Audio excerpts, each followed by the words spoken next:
Dia 9 de dezembro é o Dia Internacional de Combate à Corrupção, tema que faz parte de uma das principais áreas de atuação do Ministério Público Federal. O IP traz um balanço das principais ações do MPF no combate a esse tipo de crime, que rouba recursos da administração pública e afeta diretamente o cidadão. Vamos começar com a repórter Érica Picelli, que vai falar dos resultados da campanha Todos Juntos contra a Corrupção. Érica. Eliane, em apenas 3 meses, mais de 90 propostas foram recebidas. A ideia é fazer com que a população reflita sobre o impacto que a corrupção traz para a vida do país e propor maneiras de combater esse tipo de crime. Obrigada, Érica. E de Mato Grosso, a repórter Francesca Bogo traz informações sobre a Operação Ararat. Em Mato Grosso, a Operação Ararat chega à 12ª fase com 28 ações penais propostas, envolvendo mais de 50 denunciados, entre empresários, membros do Executivo e parlamentares. Até já, Francesca. E de Brasília, as informações com Galton Serra. Eliane, a Lava Jato já está na 42ª fase, já são mais de 200 condenações. Não é à toa que virou a maior iniciativa de combate à corrupção e lavagem de dinheiro da história do país. Obrigada, Galton. Fique com a gente e veja muito mais no programa de hoje. Um basta ao crime do colarinho branco. O Brasil não aguenta mais viver cenários de impunidade. A gente precisa que a lei seja aplicada para todos, independente de classe social, independente de status. Ministério Público Brasileiro assina pacto contra a corrupção e os efeitos devastadores do desvio de dinheiro. A corrupção é uma espécie de serial killer. Ela mata e mata muito. Ela é um crime contra a humanidade. Ela pratica homicídios, mortes, doenças, maus cuidados em série. O programa de hoje é especial e vai mostrar a luta firme, insistente e necessária do MPF para combater a corrupção. É o que você acompanha agora aqui no Interesse Público, um programa do Ministério Público Federal.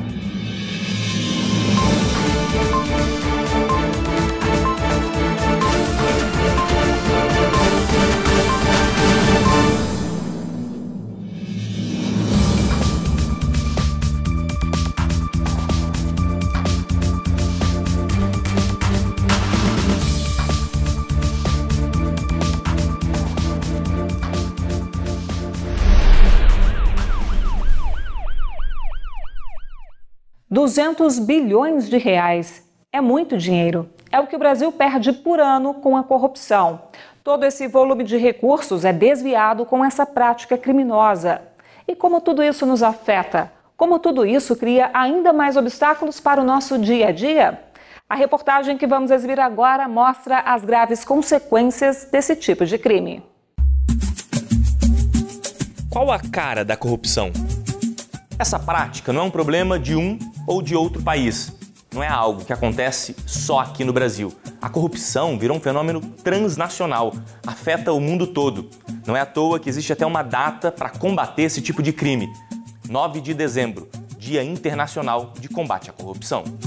Problemas na saúde pública, falta de verbas para a educação, menos recursos para a segurança pública e mais violência nas cidades. A corrupção retira o que é por direito da sociedade. E o Rio de Janeiro, infelizmente, é um bom exemplo disso. A corrupção afeta principalmente as pessoas mais pobres do Estado. São elas que precisam do transporte público para ir para o trabalho, são elas que precisam da educação pública para colocar seus filhos, são elas que precisam ir aos hospitais sucateados pela organização criminosa. Os corredores da UERJ, a Universidade do Estado do Rio de Janeiro, representam bem o que o povo pensa da capital hoje em dia. A sensação que eu tenho é que dinheiro há para tudo, mas não há para saúde, não há para educação, não há para segurança. E o Rio está muito largado.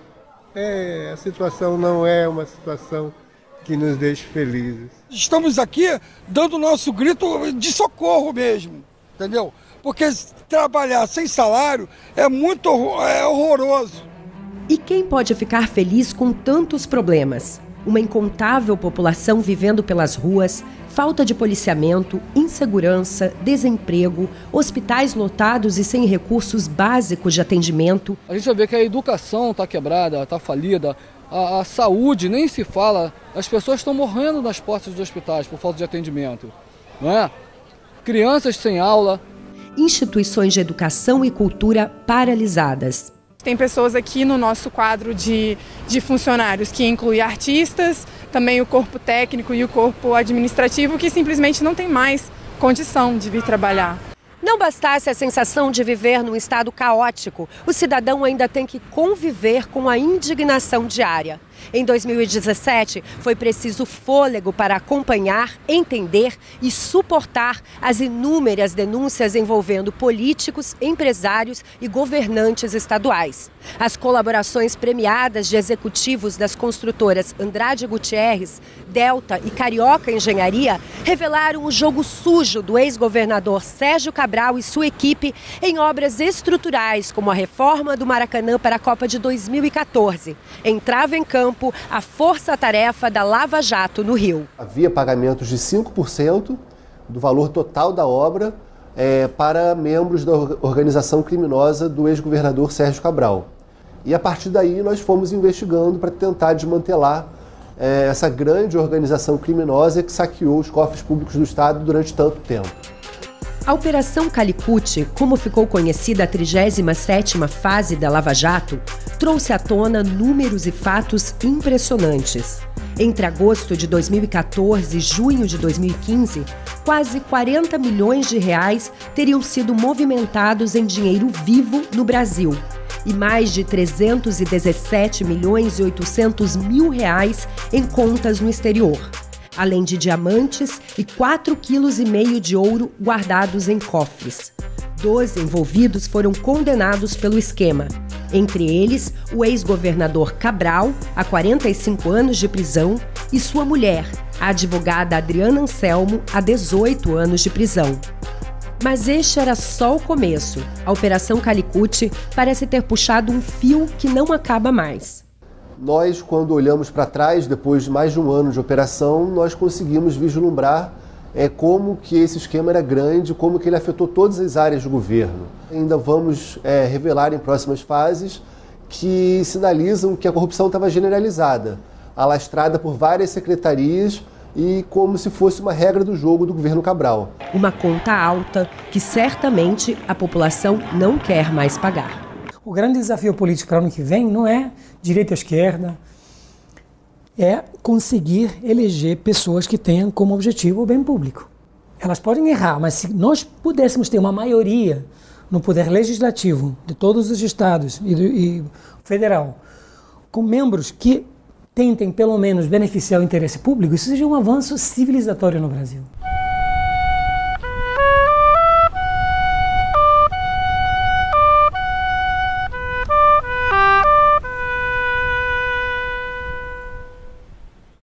A missão do Ministério Público Federal é promover a realização da justiça para o bem da sociedade e em defesa da democracia. Só em 2017, o MPF, em parceria com os MPs dos estados e também com outras instituições, realizou diversas ações de combate à corrupção. Entre os exemplos desse esforço conjunto está a Lava Jato, que há mais de 4 anos reforça essa missão do MPF. Já tem um tempo que Lava Jato deixou de ser apenas um serviço. A mudança começou há quase 4 anos, março de 2014. O nome passou a ser sinônimo de outro tipo de limpeza, limpeza ética, limpeza da corrupção. Naturalmente, a população associa, e de forma correta, esse trabalho como uma esperança de que a gente possa realmente, que tenha vindo para ficar, esse novo patamar de combate à corrupção. A Lava Jato no Brasil foi dividida em 3 grandes frentes: Paraná, Rio de Janeiro e Brasília. Uma operação tão grandiosa que só no Paraná foram mais de 880 mandados de busca e apreensão, 100 de prisões preventivas, 111 de temporárias e 6 prisões em flagrante.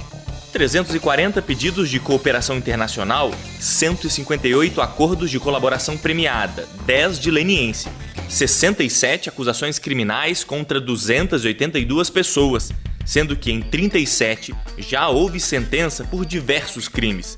177 condenações contra 113 pessoas. Somadas, as penas passam de 1.753 anos de prisão. O valor total do ressarcimento ultrapassa os 38 bilhões. Políticos e partidos desonestos colocam na direção de cargos públicos, nas áreas federal, estadual e municipal, em diversos lugares, de modo bastante espalhado, pessoas incumbidas de arrecadar propinas, que são usadas para enriquecimento próprio, para encher o bolso dos envolvidos, e para financiar caras campanhas eleitorais garantindo a reeleição. Isso tudo são resultados que mostram um rompimento do ciclo de impunidade de pessoas poderosas que praticaram crimes gravíssimos em detrimento da nossa sociedade. Outro braço importante da Lava Jato está no Rio. 25 denúncias, 134 pessoas denunciadas, 57 prisões preventivas, 13 temporárias, mais de 200 buscas e apreensões. Foram fechados 15 acordos de colaboração, 4 sentenças, 31 condenados e as penas somadas, 377 anos de reclusão. Pedido de reparação de danos no valor de 2,2 bilhões de reais. Dinheiro já devolvido, 450 milhões. Nós temos ainda um trabalho enorme pela frente aqui no Rio de Janeiro. Há ainda uma série de colaborações premiadas que estão sob análise no Supremo Tribunal Federal e quando essas colaborações forem homologadas, nós teremos ainda capítulos mais assustadores do que ocorreu aqui no estado do Rio de Janeiro durante todos esses anos. É preciso que nós enfrentemos esse mal com todo o vigor possível. Brasília também possui um grupo de trabalho da Lava Jato. Entre as investigações da Procuradoria da República, grandes executivos de construtoras com a corda no pescoço decidiram abrir o jogo e fecharam acordos de colaboração premiada. 2 ações penais já estão na Justiça. Suspeitas de vendas de medidas provisórias, uso indevido da máquina pública. Irregularidades também ali na construção do gigante Mané Garrincha. O estádio mais caro da Copa do Mundo também foi palco de desvios de dinheiro. A Lava Jato é a maior iniciativa de combate à corrupção e lavagem de dinheiro da história do Brasil. E para a Procuradoria-Geral da República, a operação continua como prioridade. O Brasil não aguenta mais viver cenários de impunidade. A gente precisa que a lei seja aplicada para todos, independente de classe social, independente de status. E a população pode ficar tranquila nesse aspecto, que o empenho do Ministério Público é cada vez maior para que isso aconteça.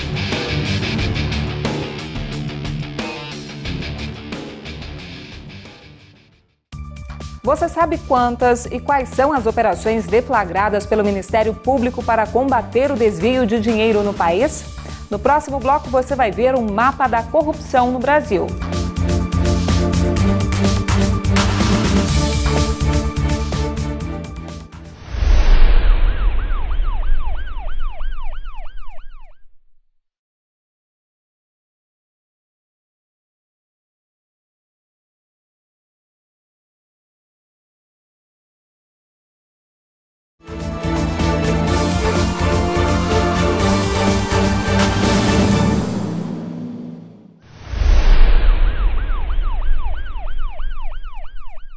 A corrupção se espalhou pelo país. Dinheiro consumido por esquemas que envolvem deputados federais, deputados estaduais, ministros, ex-ministros, prefeitos, grandes empresários. Estruturas que sustentaram por anos o desvio de dinheiro público e formaram um grande mapa da criminalidade, o mapa da corrupção que vem sendo revelado e combatido a cada operação deflagrada pelo Ministério Público. O Brasil virou um grande mapa da corrupção, por todos os lados, em todos os estados. Para não deixar a criminalidade tomar conta do nosso país, operações dos Ministérios Públicos e parceiros. Entre tantas, a Operação Ararate, no Mato Grosso. Aqui em Mato Grosso, a Operação Ararate chegou à 12ª fase, agora em 2017, após desdobramentos provocados pela delação premiada do ex-governador Silval Barbosa, que passou 21 meses preso, acusado de crimes contra a administração pública. Nessas imagens, por exemplo, é possível ver parlamentares e ex-parlamentares de Mato Grosso recebendo dinheiro do ex-secretário-chefe da Casa Civil do Estado. Até o atual prefeito de Cuiabá aparece nas filmagens. Eu fico revoltado, né? Porque a gente trabalha, a gente acorda às 5 horas da manhã, vai para o trabalho e esse povo que não faz nada, é tudo fácil, é dinheiro na mão, é dinheiro aqui, é dinheiro na mala, dinheiro para lá, dinheiro para cá. Então, eu acho que é sei lá. Ao todo, 28 ações penais já foram propostas envolvendo mais de 50 denunciados, entre parlamentares federais, membros do executivo e empresários. Eles são acusados de envolvimento em uma organização criminosa que criou um sistema financeiro paralelo para lavar dinheiro e cometer diversas modalidades de corrupção. O levantamento do Ministério Público Federal apontou o direcionamento de licitações e pagamentos superfaturados de contratos.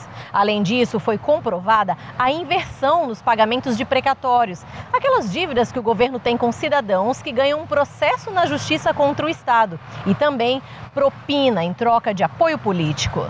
Ao todo, 45 inquéritos policiais ainda estão em andamento.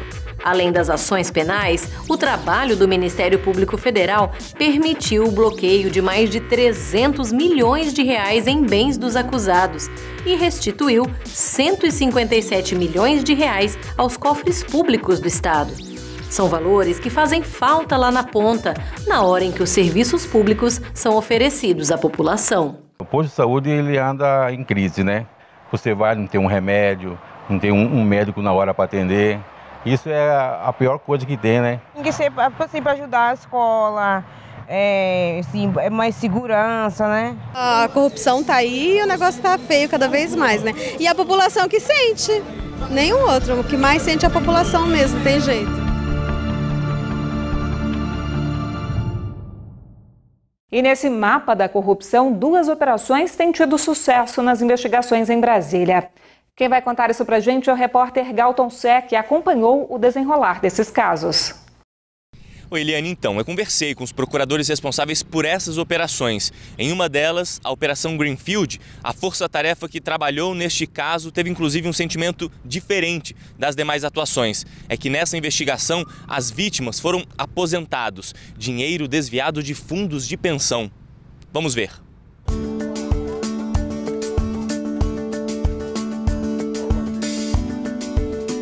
Aposentadoria é para descansar? Pode até ser para muitos, mas não para essa galera aí. Não paro um minuto, então as minhas amigas aqui que não me deixam mentir, corro para lá, corro para cá, vem para cá, procuro ser assídua. 94 anos de muita elegância até na hora de fazer exercício. Para Dona Lourdes, não tem tempo ruim, não. Eu acho ótimo, esquece mais das coisas ruins. Quando chega na velhice, faz conta que é criança. Mas os efeitos da corrupção podem atrapalhar até esses sorrisos. Afinal, descobrir de repente que o dinheiro do fundo de pensão foi desviado por um esquema criminoso não é a melhor notícia, né? Aí é uma surpresa, né? Horrível. Muito ruim mesmo, desagradável. Você trabalhar uma vida inteira, fazer uma economia, deixar de fazer uma série de coisas para deixar aquele dinheiro para o final e chegar no final não ter, esse governo precisa tomar jeito na vida. Ele precisa ser preso, esse povo, devolver esse dinheiro para nós. No início da Operação Greenfield, o prejuízo estimado pelos 4 maiores fundos de pensão do país era de 8 bilhões de reais. Dinheiro desviado dos fundos da Caixa Econômica, Banco do Brasil, Petrobras e Correios. Com pouco mais de 1 ano de investigação, o rombo passa dos 53 bilhões.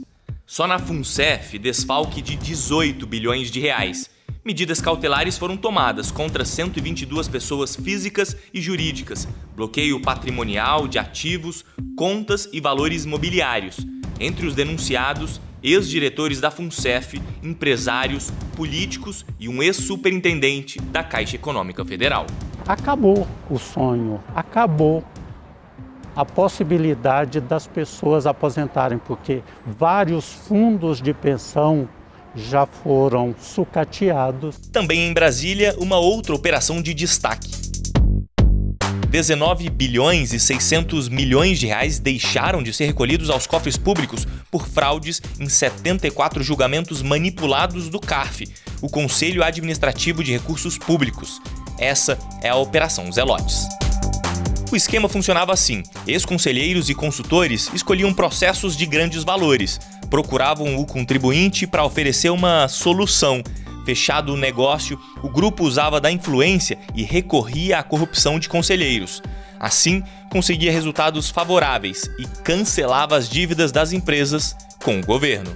A gente acredita que pelo menos uns 5 bilhões de reais a gente conseguiu recuperar para os cofres públicos. A fraude não permanece impune. A Operação Zelotes apresentou 20 denúncias, 97 pessoas acusadas, 11 ações civis por improbidade administrativa contra 13 pessoas. 16 ações penais estão em curso.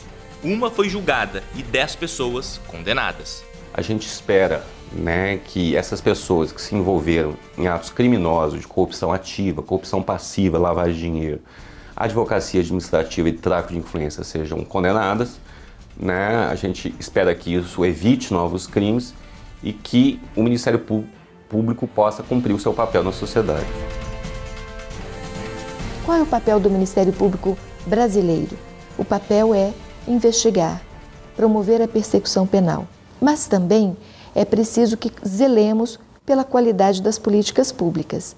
E uma grande novidade destes instrumentos utilizados recentemente na persecução penal é que ele visa 3 coisas. A primeira, punir os infratores. A segunda, reparar o dano. E a terceira, devolver à população diretamente atingida pelo desvio dos recursos públicos algum serviço, alguma atuação que repare o dano moral sofrido.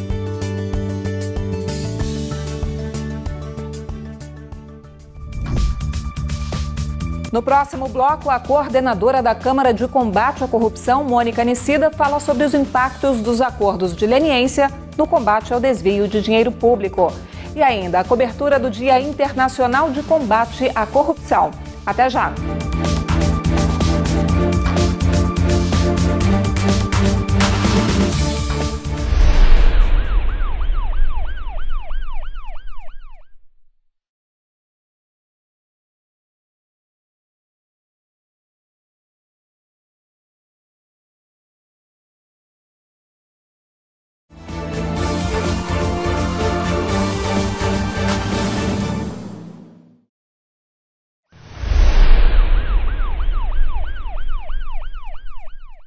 O acordo de leniência é um dos principais instrumentos para a obtenção de provas. Por meio desses acordos fechados pelo Ministério Público Federal, cifras bilionárias estão sendo recuperadas.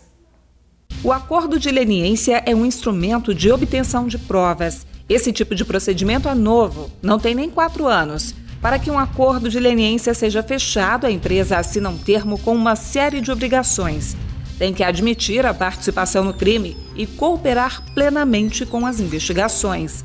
Trazer algo novo para colaborar com a apuração e repassar documentos que comprovem a atividade ilícita.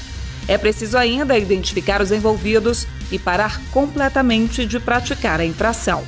Em contrapartida, o acordo pode isentar ou atenuar punições para a empresa, como reduzir em até 2/3 o valor da multa. Mas isso não retira da empresa a obrigação de reparar integralmente o dano causado.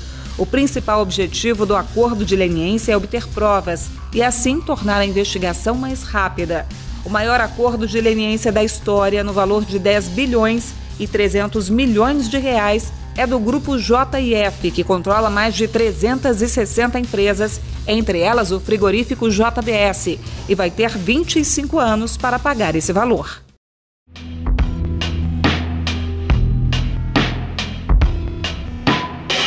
Sobre os acordos de leniência, eu converso agora com a Subprocuradora-Geral da República, Mônica Nicida, que também é coordenadora da Câmara de Combate à Corrupção. Doutora Mônica, é um prazer tê-la aqui no Interesse Público. Prazer é todo meu. Doutora Mônica, nós vimos que o acordo de leniência é um instrumento novo. Qual a importância desse recurso e a importância também das informações trazidas pelas empresas?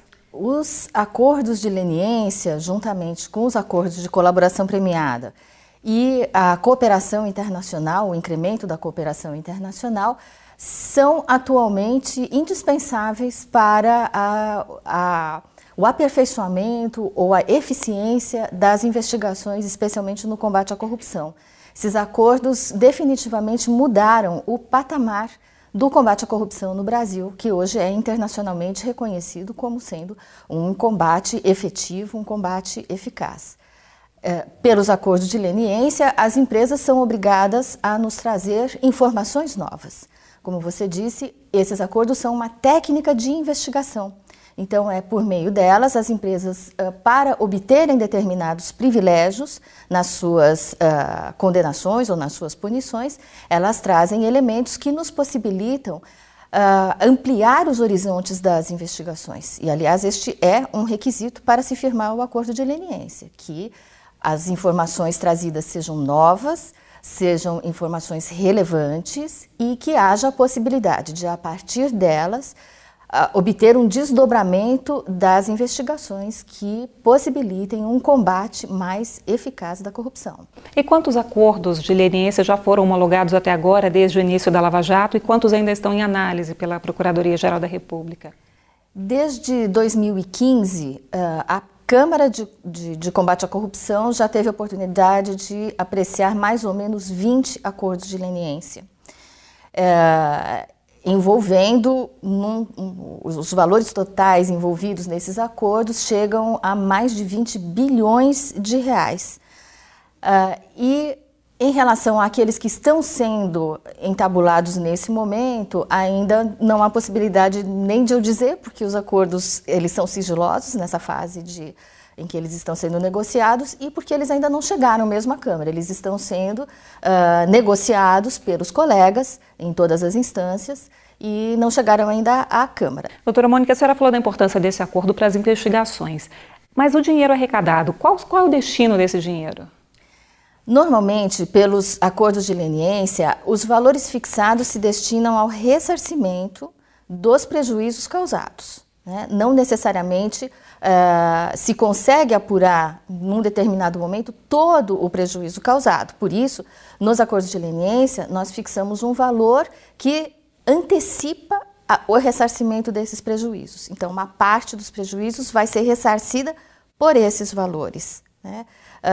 E, eventualmente, um acordo, por exemplo, como o da Operação Greenfield, que envolveu a JIF, teve uma das cláusulas que dispõe sobre a possibilidade da utilização desses valores em projetos a serem pagos pela própria empresa para o combate à corrupção e para beneficiar outros bens que são relevantes para a sociedade, como a educação, o meio ambiente, a saúde, a segurança. Então, hoje ainda estamos em construção dos acordos de leniência, das regras dos acordos de leniência, das cláusulas, e estamos tentando fazer com que ele seja cada vez mais efetivo e eficaz no combate à corrupção. Obrigada, procuradora, pela sua presença aqui no Interesse Público. Muito obrigada, eu que agradeço a oportunidade. Iniciativas, compromissos e resultados. No evento do Dia Internacional de Combate à Corrupção, foi feito um balanço da atuação do Ministério Público Federal e parceiros no combate a esse tipo de crime. Que cor tem a consciência? A partir de dezembro desse ano, ela será lembrada pela cor branca e no formato de um laço que simboliza a luta contra a corrupção, lançado essa semana em um evento promovido pelo Ministério Público Federal, Conselho Nacional do Ministério Público e parceiros para marcar o Dia Internacional de Combate à Corrupção. É preciso a gente ter um ato simbólico, algo que simbolize isso, para todos os meses de dezembro, em razão do Dia Internacional de Combate à Corrupção, lembrarmos isso, de que somos ativos e precisamos dar a nossa parte. 3 pactos foram assinados: combate à corrupção, combate à improbidade administrativa e em defesa do aperfeiçoamento da democracia. Tomamos a decisão de firmar agora o pacto de agirmos juntos contra a corrupção, pelo CNMP, pelo MPF e com todos os procuradores-gerais de justiça e dos ramos do Ministério Público da União, e também com o Conselho e a Associação dos Ministérios Públicos de Contas, certos de que é uma semente boa que lançamos no solo da vida brasileira para que haja verdadeira justiça e integridade no país. também foi criado um comitê permanente e firmado um termo de cooperação com o objetivo de prevenir e reprimir a corrupção eleitoral em 2018. Significa que, para 2018, os ministérios públicos estarão unidos no combate à corrupção e, mais especificamente, no combate à corrupção eleitoral, para uma eleição mais limpa. Na campanha Todos Juntos contra a Corrupção foi lançado um edital de chamamento público, que teve como resultado mais de 90 propostas recebidas. As melhores iniciativas foram reconhecidas no evento e ficarão disponíveis em um banco na internet para serem replicadas. É este o propósito, que inspirem outros e outros e outros. E ninguém é dono disso. Isso é da sociedade e a sociedade está despertando para isso. Um dos melhores projetos foi o da Controladoria Geral, que propôs um trabalho com estudantes. Os alunos recebem a proposta de realizar uma auditoria cívica, ou seja, eles identificam os problemas na escola e, uma vez identificados, eles se propõem também a ajudar na solução desses problemas. Nesse percurso, nesse trajeto, ele percebe que o bem público, ou seja, a escola pertence a ele. E ele começa a ter um cuidado com a coisa pública que faz todo o diferencial no combate à corrupção.